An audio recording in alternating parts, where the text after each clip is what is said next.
My name is Bob Wooler, W-O-O-L-E-R, and I was a sometime disc jockey in Liverpool, especially during the Beatles period. Well, there was me, you see, a frustrated clerk at British Transport Commission in Liverpool. Nothing really against them, but they weren't fulfilling me. I'd always liked entertainment. I ran some local dances. Specifically, I became involved in teenage music when one of the lads in the office, he knew I had a tape recorder. He'd formed a skiffle group, Era, or Circa, 57.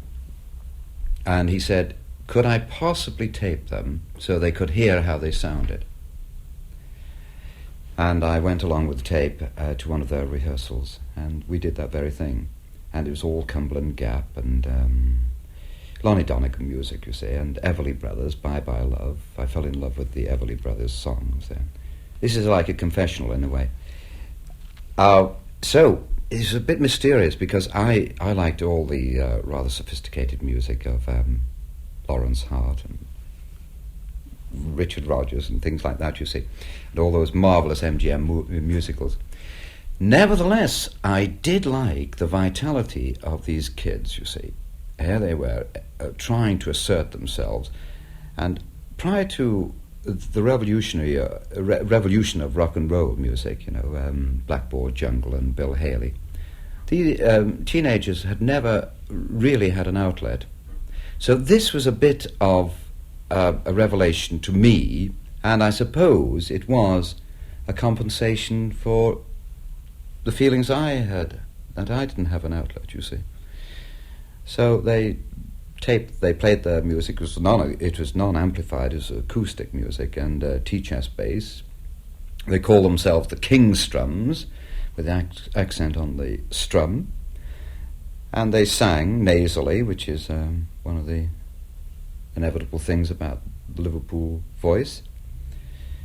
And I thought they were good. And they said, well, we need bookings. So I said, well, I know one or two clubs, social clubs, you see, working men's clubs. And I got them bookings. And the first booking, the entire group of 5 members got 10 shillings. That was the honour of playing on the platform. Well, I got the bug, you see, and I got the excitement of it all. And we went to Wilson Hall. Now, that was Liverpool's first teenage jive hall. And I was subsequently to learn that that was the hall where the Quarrymen started, you see, which was, of course, the original name for the Beatles group, although they weren't quite the same lineup then as they are now. Blue Jeans appeared there, and Ed Clayton, the Ed Clayton skiffle group. Now, these groups were rated rather highly for the simple reason they had amplifiers. They didn't have to have microphones in front of their guitars, doing this sort of folk scene that is now prevalent, you see. And they were rated, how do you get an amp, you see? And there was nothing like all these, this high-powered Marshall equipment and Vox and all the rest of it in those days. Winter Gardens, Garston, next stop, a few shows there. Clubmore in Broadway, another district of Liverpool. Hollyoake, Jive Hall. This is the same group I'm talking about, you see, and I'm not talking about the Beatles now, I'm talking about this skiffle group. And then they split, the inevitable splits, you see, and some member separates himself and he joins another group, and it's like a permutation of talents. And finally, there is an evolvement which condenses itself. It's a sort of synthesizing of sounds and ideas. And one of these collective group sounds and ideas was Howie Casey and the Seniors. Now, the reason they were senior is because we had Danny and the Juniors currently at the Hop, and Howie Casey was he was ex-army, so we'll put it that way, you see. He had matured a little. He knows so much about the Hamburg and the Liverpool scene. I mentioned this group specifically because they were the guinea pigs for the Hamburg trip, you see. they preceded the Beatles. Incidentally, Howie Casey and the Seniors, who were to be known as Howie Casey and the Seniors with Derry Wilkie and Freddie Fowle, who is now Freddie Starr, of course, they were the first Liverpool group to record. And they actually suggested to their recording label, Fontana, that they visit Liverpool to check on some of the other talents up here, especially the Beatles, you see, because the Beatles were raging around the scene, causing all sorts of havocs with the ideas that were prevailing at the time, you see, because this was the Cliff Richard era, when you all waved your guitars in unison, just like Glenn Miller and his trombones, you know, moving them in and out all at the same time, and you wafted your guitar, your Fenders, like the Fenderama show, and you had these tin suits, as we used to call them, you see, because they were all Lurex, or what have you, I don't know, the glistening suits, you see, and they're very expensive, and the Islington area, as you can imagine, that's where the Jewish element, who made you a suit within 24 hours, could guarantee you could be lit up that very night. Well, everyone was doing these things, you see, and they were wearing these white ties and black shirts and these cast-off tuxedos that Cliff was doing, and exercising their hips. But this was all totally un-Beatle, you see, as we were soon to know. Because when they exploded, it was a very interesting Christmas, that, in 1960. I had, of course, may I return to that Christmas in 60? Alan Williams was doing a promotion at the boxing stadium. Now, that's used as a heavy scene now for music, but believe me, that was quite a breakthrough, because I don't know how Alan managed to get the boxing stadium.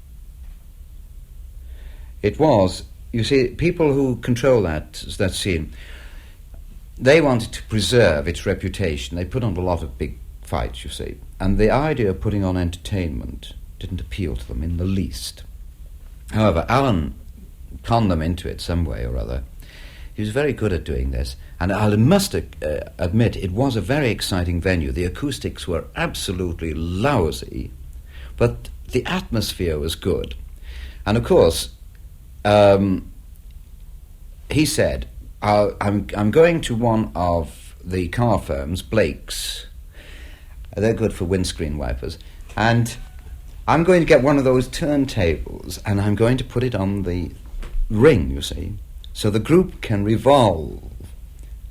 And I said, well, yes, that's a great idea. It'll have to be a slow-speed revolution, you see, maybe 33.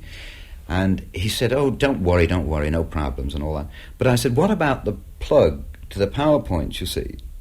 Because it'd have to be miles long, wouldn't it? Because eventually it would wrap itself around. No turntable, you see. Oh, I know, from the lights, yes, but it was a 2-pin into the lights, you see, and they didn't like touching those lights because there was wrestling going on at the time. So they had to face one way. Well, this may be all right now. People just sit and sulk and listen and make as though they understand every profound syllable from these girls who put out the sounds now. But you had to see them, because it was a physical business then, you see. Rock and roll was essentially a physical business. So came the night, and as it happened, the whole thing was solved because it was only half filled. So those people who had a rearward view of amps and groups were, to their immense delight, persuaded to come to the front and face the music, as it were. In the audience that night were the Beatles, some of the Beatles. Now, Alan had already taken them under his protective wing, you see. The link between Alan Williams and the Beatles is Stuart Sutcliffe, the late Beatle. He was the James Dean of the group. He rather looked like him. He was very ultra-sensitive. He wore glasses, but he tried to disguise it by having them tinted, you see. I think they were blue-tinted, which made it rather unusual. Maybe this was one of the habits he picked up from Hamburg. Well, he was the link, because Alan met him through Alan's art connections, you see. Alan was interested in art, painting, and he was to introduce Alan to the other members of the group. That's John Lennon and Paul McCartney and George Harrison. They didn't have a drummer at that time, you see. That was a vacancy in the group. But really, it makes one wonder whether the drummer ever really mattered in the group, as far as the front line was concerned. However, they were in the audience, and there was Larry Parnes up in the box with Alan, and Alan had put on the first hour, and Parnes was putting on the second hour with his artists, and it was to be the Gene Vincent, Eddie Cochran show. Unfortunately, Eddie Cochran died a few days before the show, but the show went on in the good traditions of show business, without Eddie Cochran, of course. That was very unfortunate. We were all very disappointed, because 20 Flight Rock, which was one of the inspirations of the skiffle cum rock groups of that era, it's important that they should have seen this person who appeared in the Fox movie The Girl Can't Help It, which was a sort of package show of rock and roll artists. Well, that was that. That was a very important occasion, but I helped Alan in supplying one or two talents, like, for instance, Jerry and the Pacemakers, who I thought was a very considerable artist at the time, and he was, undoubtedly. And I thought he did... he was the best act in that first half. He had great impact. He sang Jack Scott's What in the World's Come Over Me, and that was important to meet my ego at that time, because he threw a big moody before the show started, because there's no piano on the stage, and he was one of the rare rock and roll groups that required a piano, you see. Alan apparently hadn't thought to hire a piano that night. I was subsequently to see Alan, and he said, "Look, I'm sending groups to Hamburg. I've been over there. They've got a fantastic rock and roll scene. I know you're interested in rock and roll, otherwise you wouldn't be around these local halls. I'm going to open a club in Liverpool. Now, there's a club in Hamburg called the Top 10 Club, and this is the ultimate in atmosphere. I'm modelling it on that. I've got the premises. I'm going ahead with it. I'm going to start it in December 60, this very year. We were talking in 60. I'd like you to be the manager of the club, but it'll be full time." Well, I had that problem of staying with the safe and the sound and the secure, and the non-excitement of the British Transport Commission literally coming off the rails to go into the dicey business of, well, pop music, you see. And guess which one you chose?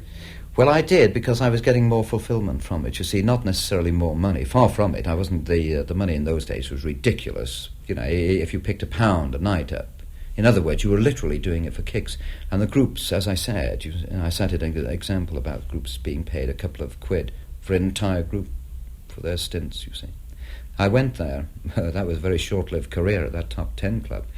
I was very concerned about the club because it had these low beams, and at times I thought, Alan's association with art, maybe this was designed for Toulouse-Lautrec, because there was these horrible beams. It was a barn in Soho Street, which was a very tricky quarter of Liverpool, and I don't think he was paying any more than about 10 bob a week rent. And these beams, and he put all this black light in, which was sensational then, because nobody else had it. It was this UV lighting, where if you looked at it long enough, well, you lost your vision permanently. You had all this dazzle. You had to wear reflective clothes, you see. And it looked as though you had permanent dandruff on you. I'm sure you must know about all this. But these beams worried me, and I suggested that he painted them. He said, well, I'll get round to that, only because we kept hitting our heads, you see, which wasn't improving our mentalities. Yes, we did open, and, I was very excited about the whole thing. Howie Casey and the seniors were there. We just had a few doubts about the place because it was very wooden. It was of wooden construction. It was highly inflammable. And, there were certain feelings about it.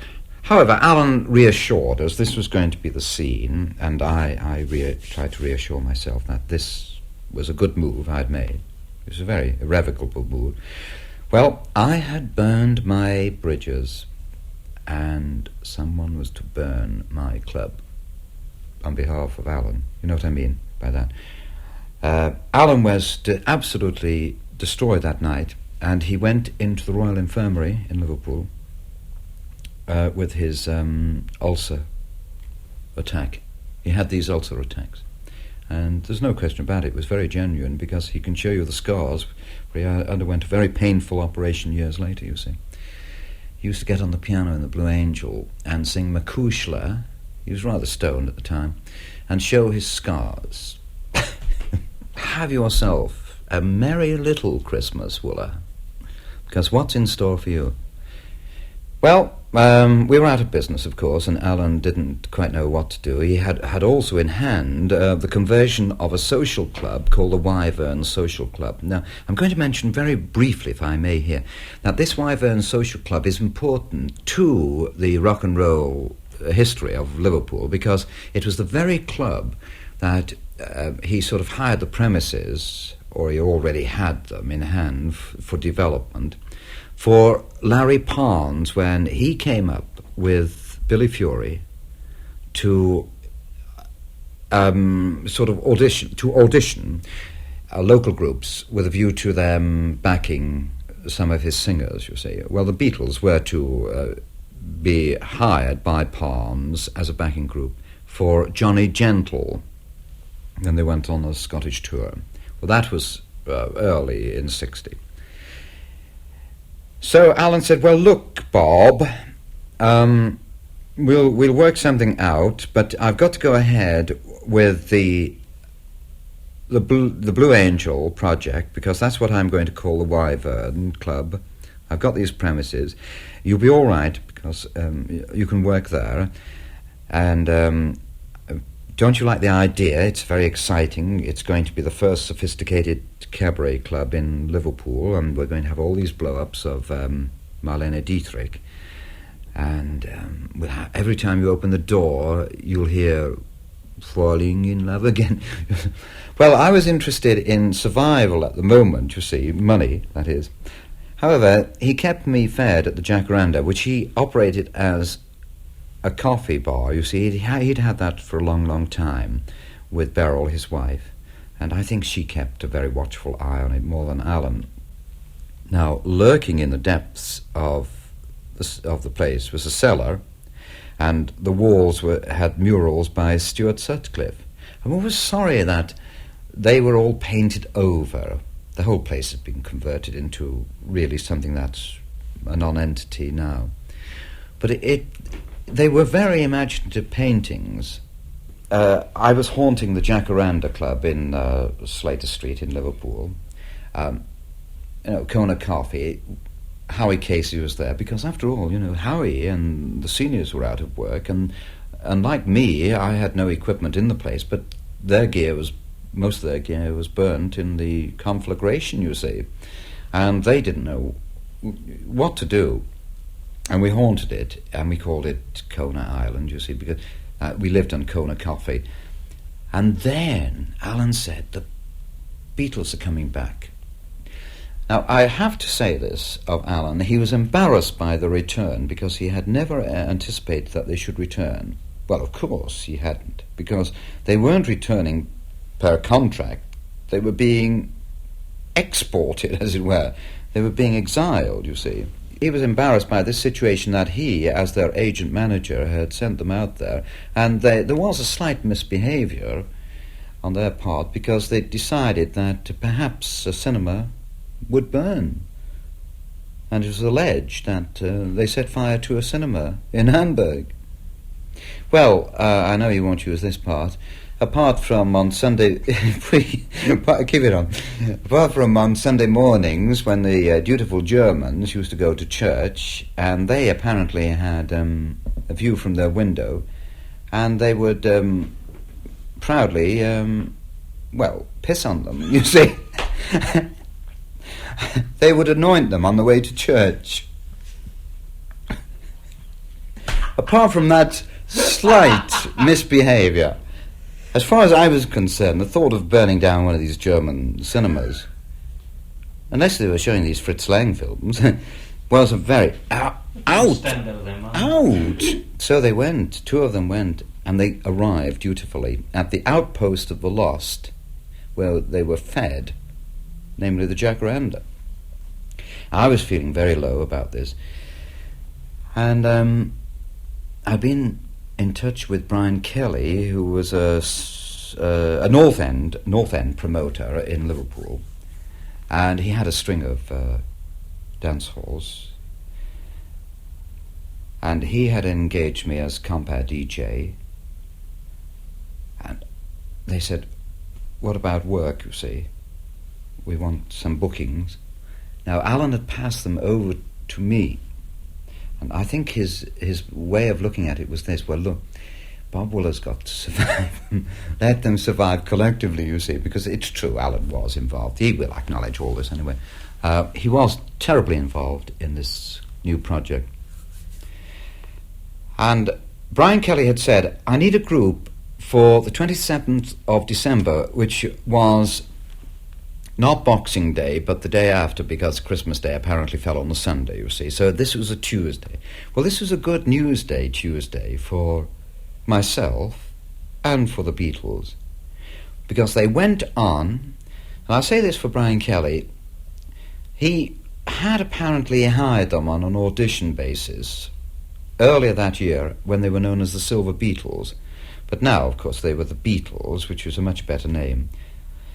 And he said, look, I'm leaving you to arrange the program. Well, that allowed me to put them on at peak time, you see, maximum impact time. Now, this is very important, because normally, as far as he was concerned, these beginner groups went on first. Well, there was hardly anybody in the hall, you see, at the time, you see. So I had said to them, you're going on the top spot. And I know they were pleased about this, because it gave them a little boost to, you know, how they felt. Not all of them were back, by the way, you see, because Stuart Sutcliffe had stayed behind for various reasons. And they had a stand-in bass player. I don't recall his name, actually. However, there it was. There was the scene. There was this expectant crowd. It was a sort of Christmas crowd. They'd all been clamoured to the stage because something very special was going to happen for them. And the curtains were closed. We primed each other as to exactly what we were going to do, and I announced that here they were, direct from Hamburg, the sensational Beatles. As the curtain swept open, Paul launched himself into Long Tall Sally. And it was so exciting, because, you see, they were doing original rock and roll music. This is an old Little Richard number, as you know. And all the groups, most of the groups, rather, in those days on the Liverpool scene were copying Cliff. And, you know, it was rather tamer music. Well, that was literally the beginning on the circuit in Liverpool, the Jive Hall circuit. And they were to play many, many halls, and it was always my pleasure to be with them. Well, I wasn't able to sustain myself money-wise, just at these local halls, and I went to the Cavern, not expecting a job, but I went because they had lunchtime sessions. I was interested in that scene, and I had the time to do so. And I was to meet Ray McFall, who was the owner of Cavern. And eventually, Ray asked me if I would supervise, compère his lunchtime sessions. He had lunchtime sessions, and this I was only too pleased to do. Well, that was to become the beginning of quite a very nice friendship between Ray and myself. And I suggested that there was a group he could put on at lunchtimes called the Beatles. He'd never heard of them. But you see, the reason Ray hadn't heard of them, he was still in a jazz scene at that time. It was a jazz cellar. It was launched as a jazz cellar. and he had a reputation to maintain, and he wasn't very rock and roll minded. Rory Storm had appeared there at one time as a skiffle group during Ron Mackay's skiffle era, when he had guest groups. And because Rory apparently had done a whole lot of shaking is going on, he'd been sort of ordered off stage because this wasn't done. It offended the aficionados either of jazz come skiffle. It wasn't pure this or pure that. Now, I've only mentioned that as an insight into that scene, you see. And Ray was rather reluctant. However, I said, they're doing very, very well, and I'm sure they do very nicely for your lunchtime sessions. Well, a month went by, and eventually they were accepted as an appearance. Well, I used to be castigated by Ray by their attire, because their attire was just as, it had that sort of got-up look about them, as though they'd slept in their jeans.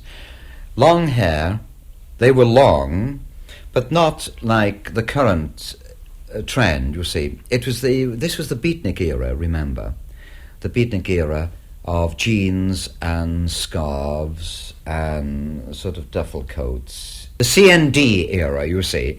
And I'm not saying that they identified themselves with that, but they were trendy in that regard, you see.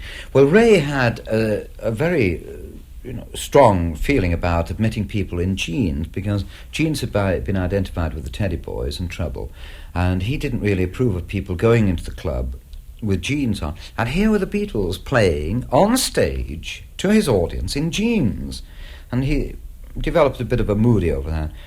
But anyway, he was able to adjust. He's a very flexibly minded person, and he was to accept their slight differences to the convention, because we were still very conventional in those days.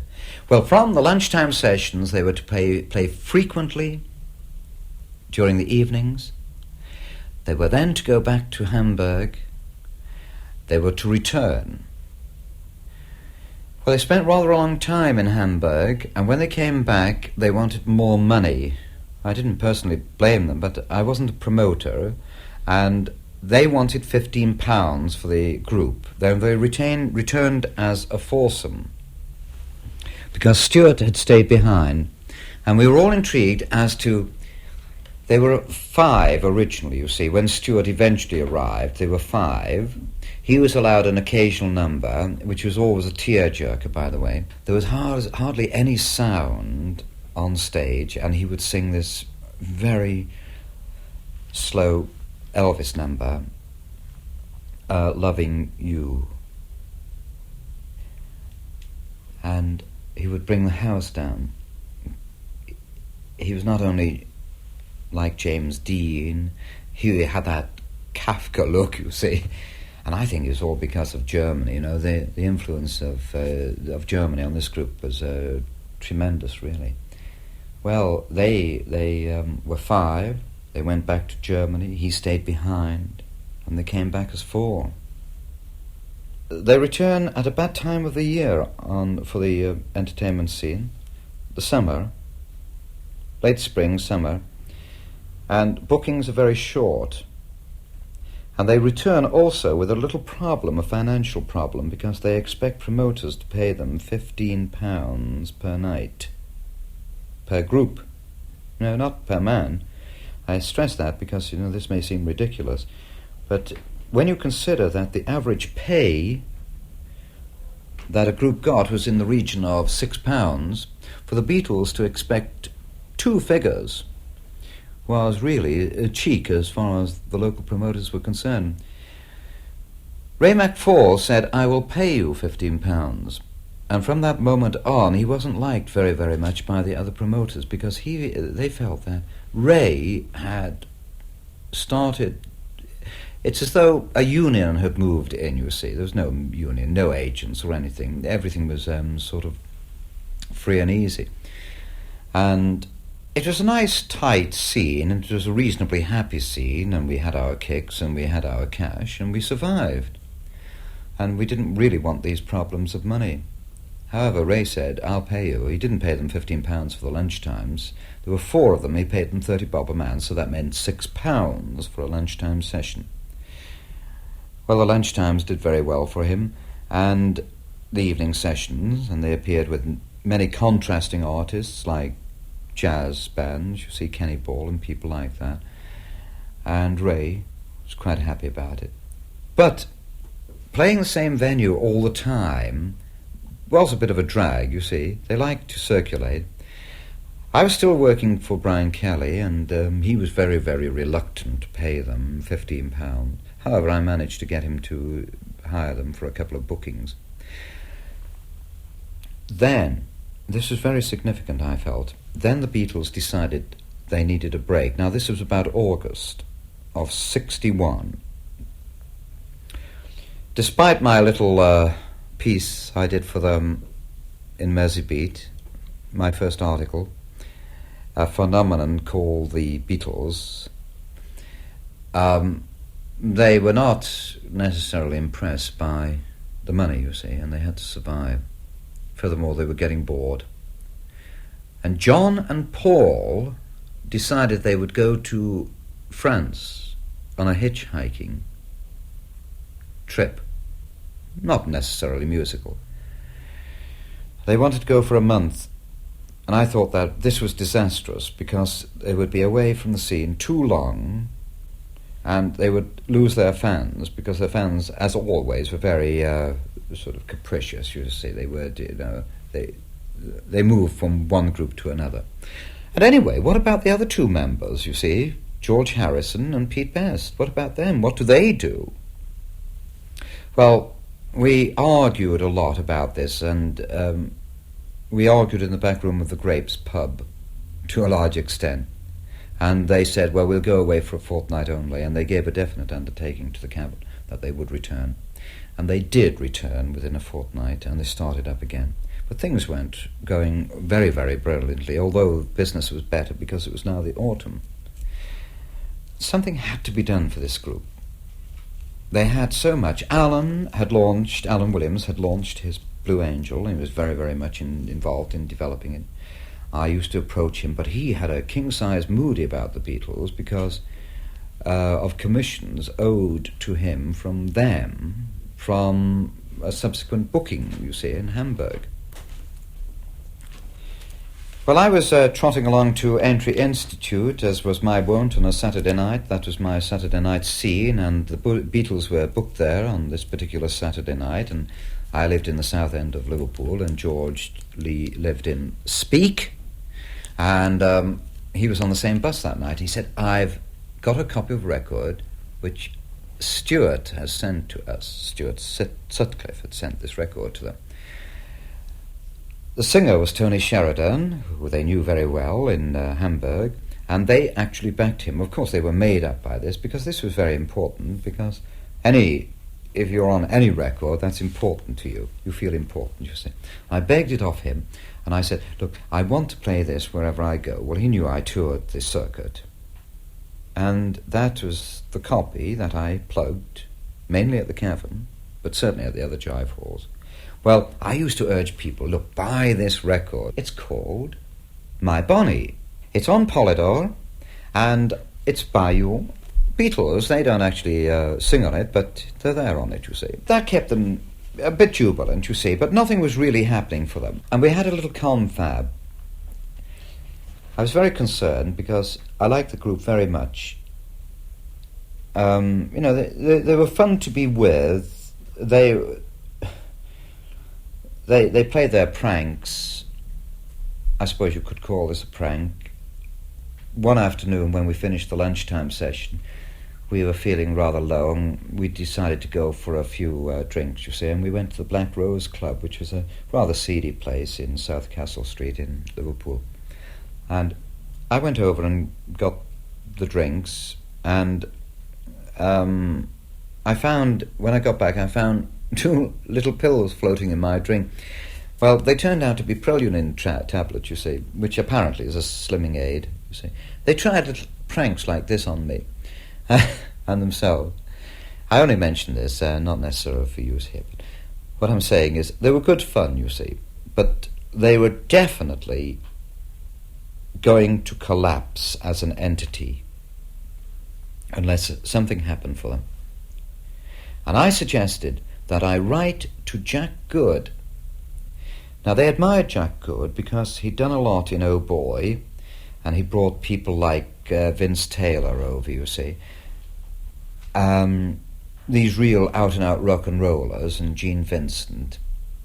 I know he'd featured Cliff a lot on his programs, and whilst Cliff wasn't their cup of tea, they admired Jack Good. And I thought, well, Jack Good, maybe he would give them an audition. Now, Jack Good was linked with Decca at the time. Well, it's a bit of a process getting in touch with these people, and they were really at desperation stage. And this is where Brian Epstein appears on the scene, because people have been urged via my spiel on the mic, look, this record, we can make it a local hit if you'll go and buy it or ask for it.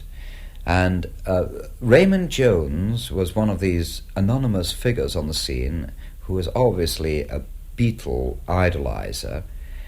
You know, the Beatles appealed to both sexes equally. This was part of their success story. They had that masculinity and that ruggedness, which was really an offhandedness. This was part of their charisma, you see. It was a throwaway technique. Now, these days, one might refer to them as being very irreverent. Well, they were. But at the same time, they had this, behind all the scruffiness was the attractiveness, the physical attractiveness, which appealed to the girls. One Raymond Jones goes into NEMS and he insists that this record is available. And fortunately for him, for Brian Epstein was a record dealer who said, well, we can get any record you want. Now, he'd been around the town touting his request and to other record stores, but to no avail. Well, Brian apparently got a copy of this record, or he made it his business to hear the record.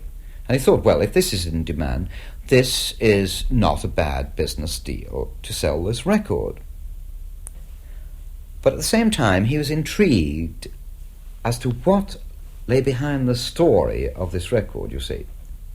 If this group was a Liverpool group, and they could command such a sales interest, perhaps he had better investigate it further. So he went to the Cavern one day. Apparently, you know, he came, he saw, and he was conquered. I've been asked a number of times as to what Brian Epstein saw in the Beatles and why he should have been so enthralled by them. Well, you know, there's some chemistry between them. You don't have to explain it, it's there. I think he said, well, that's for me, you see. And he was prepared to have a go with them. They needed guidance. They needed someone with finesse and with money, because he was reasonably wealthy. Well, they told me that they were going to sojourn with Brian on a Wednesday afternoon, half-day closing at his Whitechapel branch in Liverpool, record store. And would I care to go along? Well, I did. I was very nervous about this. I'd never met him before. And the store was all locked up, and we met in the classical department. We didn't even meet in the pop department. And he broached the subject of management. He was aware that their record, he had brought it in, and it was selling. I'm talking about that Tony Sheridan record, you see, which they did only the backing to the instrumental side. And he ventured, I think that is more the word, he ventured the idea of management. But it would be on a getting-to-know-you basis. If you like me, and if I like you, and we can get on, well, okay, we'll clinch it, but there will be a sort of probationary period. And that was how it was left. Now, I felt as though, what am I doing here? And Brian was looking very sort of quizzical at me, and eventually John realized, well, the intros hadn't been completed, and John introduced me as, oh, this is me dad, you see, which, of course, I suppose was valid, although I didn't feel like his dad. Anyway, I was to know Brian very well since, from that moment on, you see, because he asked me many, many questions about them. Things like, you know, what made them tick, and what were their bad points and what were their good points. And where were they playing, because he knew I was getting them bookings, but of course the bookings around the local scene were ridiculous from a money point of view. They were hardly paying the van driver, you see. This is the whole point about it. I don't know whether they were collecting dole at the time, because they weren't working. Probably they were collecting dole. And he went along dutifully to each venue. I don't know what on earth he thought of some of the places they played. There was one time, do you know they went to London? Sam Leach was a local promoter, and he got them a booking. Now, there's a slight memory lapse on my part here. It was outside of London, but it was in the London area, you see, and they dutifully went down and they played this ballroom, and they died, and they felt terrible about it, because they were the group on the scene. After all, if Brian was going to choose a group to promote, obviously it was the Beatles, but it wasn't just that, because he wasn't aware of all the other groups, you see. Well, they were the kingpins on the Merseyside scene, and they went all the way to London, and they travelled all the way back, and they had this Hambleton Hall booking in Huyton, which is, of course, you know, Harold Wilson's constituency. I only mention that as a sort of identification point. And it wasn't a very pleasant hall to play at. In fact, it was finally closed down because people threw rocks through the windows and all that, you see. And they had to travel all the way back and play that booking. Well, they arrived late. And Brian was there. And they arrived late. And they played 15 minutes, and they were paid £15 for that booking. And that was the highest money they'd ever received, you know, £1 a minute. And it was the talk of the scene. This is going to get out of hand. They're going to demand the moo and all the rest of it. This is what the promoters thought, you see. But it's rather interesting to know that they did play London, and they didn't register at that time. But there you are, you see. The whole point about this is that a group needs promotion. This was late 1961. Yes, the Pete Best episode. It was rather tragic because Pete was very much part of the group. He was the drummer, of course, and whilst he didn't have much to sing about, matchbox occasionally, he was very dutiful. He always arrived on time. There were no problems, late coming and that. And I wrote about him, you know, and he was the one I particularized because I called him a teenage Jeff Chandler. He had those smouldering looks of Jeff Chandler. I suppose I could have said, well, John Lennon is a sort of Kirk Douglas and things like that, you see. And maybe George Harrison is son of Derek Taylor. Nevertheless, I mustn't ramble. They decided that Pete would have to go out of the group. We held a meeting in a late pub after hours in Williamson Square, and we discussed it. The reason I was there, I was invited because Brian wanted my advice, because he didn't want to alienate any of the fans, you see, and Pete had his following.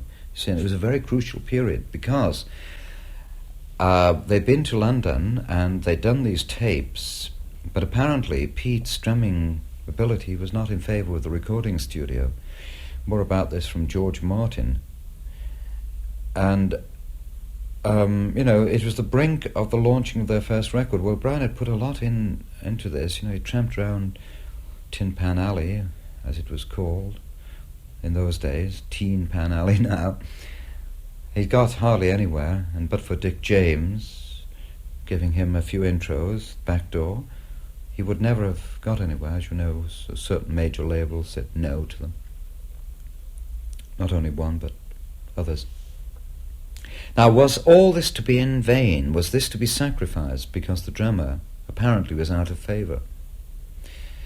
Well, this was terrible, really, and I felt badly about it. I wanted to do a piece in Merseybeat, the local music paper, about Odd Man Out, with, some viciousness about the out.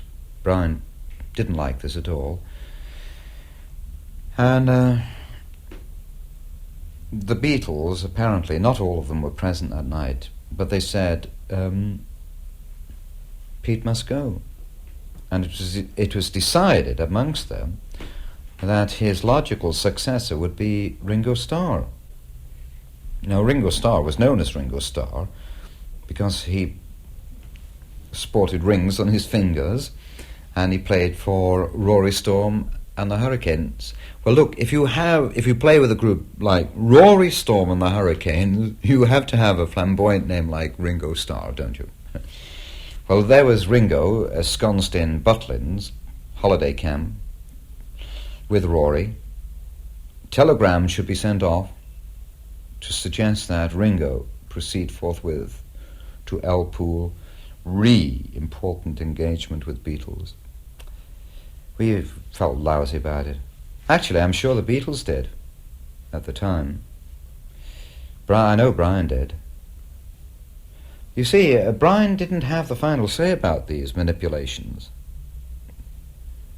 because the group was still very, very much a strong-minded, willful, do-as-we-please outfit, and he was on the brink of launching a record. The timing of which was very important because it had to coincide with the expiration of an existing contract in Germany. Well, the title of the record was Love Me Do, but I'm sure Pete Best didn't. Well, of course, part of the build-up of the Beatles was their new image. They had this sort of, you take it or leave it, we couldn't care less attitude. And here is a sort of example of this. John used to do his sort of spastic act on stage. I don't know whether, he's a massive sadist or what, but he used to do it and the audience used to respond, but it used to offend, and Brian used to try and tame all this and suggest that, this was not done and there were certain conformities, and it would be a very good idea that they didn't smoke on the stage and piss in the piano, and which they didn't do during a performance, but they did during the rehearsals. Oh, Ray's fantastic piano. The jazz bands will never forgive him. And Brian said, look, I think you should wear suits. But why, why? We're all right as we are. We're nice and casual and we will relax. But this is going to be so different for you. It's going to increase your following and all that, you see. And so he put them in these expensive suits. And they went. I was there dutifully doing the commercials at the Cavern. The Beatles will be appearing in their new suits. For the very first time on Merseyside, the Beatles appear in suits. And came the night, and of course it was jam-packed, it was a sweat box, and everyone sweated, you see, because that was the scene. No ventilation, it was ridiculous actually, but I thought, I thought I was going to develop TB in that scene, because there's no, breath and all that.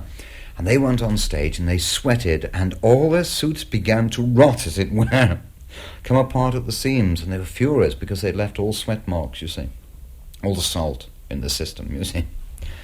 And they said to Brian, this is ridiculous and all that. And of course he was furious because he hadn't got sweat-proof suits for them. But that was the beginning, you see. Everything had to have a beginning, and they were to adjust, and they learned how to bow, you see. And we even did it at the Cavern, and their fans were rapturous.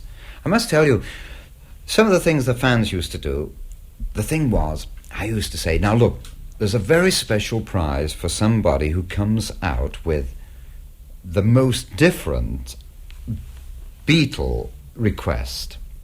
And someone got a roll of wallpaper, and it's very, very long, and They spent hours writing out this request all along this. Well, of course, it was impossible. We couldn't read it out because it would have taken the whole show up. But anyway, the work of art, because it was all done in beautiful script and all the rest of it. And George read that out. By the way, George, was the guinea pig of that group. Not many people realise this. For instance, they did a show at the Liverpool Empire. This was their first important stage show. It was a local promotion between Brian Epstein and Ray McFall, owner of the Cavern. And Little Richard, he'd done the Tower stint, and Brian still had him for a booking, and he thought, well, this would be a good idea, big theatre exposure. And I do mention this because not many people realise that the Beatles backed a singer, Craig Douglas, only 16. He had a hit called Only 16, and he was hired for the bit. Personally, I wonder why he was on the bill at that time, you see. But it may have been due to Little Richard's agents and all that. Sounds Incorporated were on the same bill. They threw rather moodies about their time, you see, because they were Sounds. But, Sounds Inc. on the Liverpool scene weren't all that important. Nothing against Sounds, but the Beatles were. And Brian told me, I was the stage manager, and he said, look, the Beatles will do their 12 minutes, even if you have to cut Little Richard's act. And the terrible thing about it all was it was a Sunday programme, and the manager of the theatre didn't like the idea of Little Richard perhaps doing a sort of decorative performance because of this stupid Sunday regulations, you see. More interesting than any of that, I think, is the fact that in the Beatles' dressing room was, who will open the show? George, you will open the show. And George, the sort of Laurel of the Laurel and Hardy, and he was told he would open the show. And the funny thing about it, he hardly ever opened the shows when they were in local halls, you see. But little George, he was the junior Beatle. George had to open the show. And he opened it very well, but terribly nervously, and all the fans were rapturous, and they did their 12 minutes, and then they said, we are now going to bring on stage Craig Douglas. And Craig dutifully came on stage, and he did whatever numbers he did, no doubt ending up with only 16. And it was, I'm sure he felt very uncomfortable because the audience was so Beatle-minded. In fact, I wonder if some of them remembered Craig Douglas's hit, you see. That was 1958 or something like that, 1960. I can't quite pinpoint this now. But I mention that as an interesting insight, you see, how they were a bit brutal and said, right, George, you will start the show. The Beatles' first record, now this would be toward about autumn of 62. And, of course, George Martin produced it and all that. And there were 2 Paul numbers. Very interesting thing about this, there was a question which would be the top side. I had a little say in this, by the way. I'm sure George Martin did, because one of the numbers was P.S. I Love You. Now, Peggy Lee had a number out, which was a sort of standard. She's on a train journey, it's grime on the train. But by the way, I'm writing this letter to you, and by the way, P.S. I love you, you see. Well, maybe the Beatles didn't know about this number, but we were aware that there was a number called P.S. I love you, and perhaps this would have been a confusion. So Love Me Do went out on the top side, and that was a logical number, especially as it had the harmonica feel. Now, it was John's major contribution to that record. Now, you could say, well, this is a touch of the Frank I feels. Of course, that was rather relevant at that time, you see. So the important thing is to promote the record Love Me Do. So every device has to be employed on the Merseyside scene, television and all the rest of it. At the same time, we mustn't neglect the local halls, because we had to get them in the record played, you see. Mersey Beat paper, which nobody really wanted to know about. It was a sort of labour of love, and Bill Harry, he worked very, very hard in that paper. He did his best, and he did a marvellous job. They were still playing the Cavern, of course, a useful promotion platform. Brian was very concerned about outlets farther afield, Manchester and elsewhere, and television, and he was getting these bookings, of course. And I want to make a point here about the Cavern. They had a string of bookings for the Beatles in advance, and it was agreed that these would be flexible money-wise between Ray. I was the negotiator, and I called myself the negotiator, you see, between the various groups and Ray. Brian actually pulled them out of 2 bookings at the Cavern, and he said, the Beatles owe you 2 bookings. Well, they still do to this very day, and they were £40 bookings each. Ah, well, that's water under the bridge. Now, what was happening on the Cavern scene? Well, they played these occasional dates. They played with the Scaffold. Of course, Mike McGear, who was Mike McCartney, Paul's brother, was with that group. And we did a very, very fantastic Good Friday show. It was an 8-hour marathon. The Beatles topped it, and the Scaffold were on, and various people. But we realized the writing was on the wall, and I don't mean the graffiti on the Cavern wall. You know, the Beatles are fab, and the Hollies are last. It's funny how later it became the Hollies were fab, all the rest of it, you see. But you know, these are the frustrations and switcheroos of fan mania. The Beatles played their last date at the Cavern, August Bank Holiday 63. They never came back again. I think Paul paid a sentimental journey visit about 68. And I do believe John visited Matthew Street on some occasion behind his shaded rose, just to point out to someone special to him that that was where they played. They played the Cavern more times than any other venue in the world. We had them there about 300 times, and it was almost my honour and my frustrations at times to announce them.